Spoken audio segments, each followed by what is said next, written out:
Well, horses aren't magical, but they are doing work that might make them seem that way.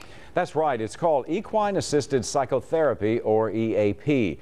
It has horses helping soldiers returning from war in the Middle East to cope with life. How does it work? I went to a Karen Crow farm to find out. That's good, isn't it?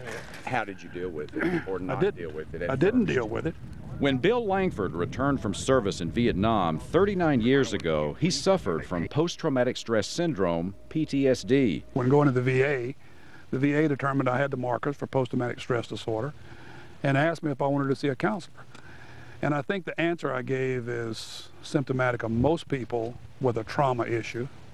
No, I don't need to see anybody. After 30 years as an oil and gas chemical engineer, his passion is now his Karen Crow horse farm, where horses and one donkey serve as 1,500-pound therapists. So if we can learn to do that with horses, then we can apply those same principles to life. It's called equine-assisted psychotherapy. It's been used to treat autism, behavioral problems, kids with boundary issues. Now the method shows promise, treating veterans suffering from post-traumatic stress disorder.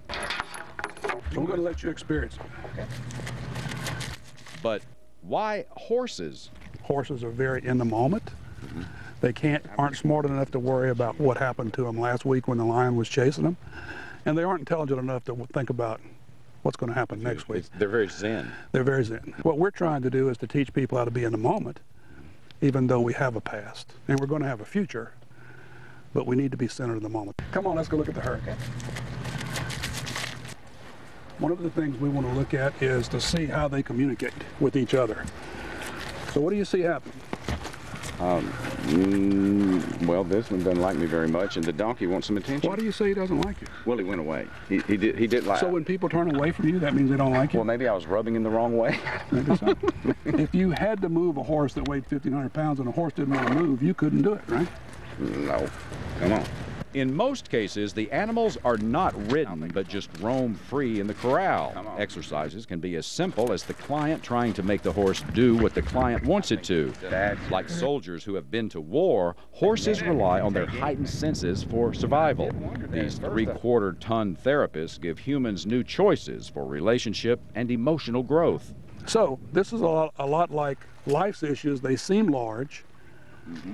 And working with them and determine ways to move them the way we approach life then becomes a way we can use this experience in your everyday life.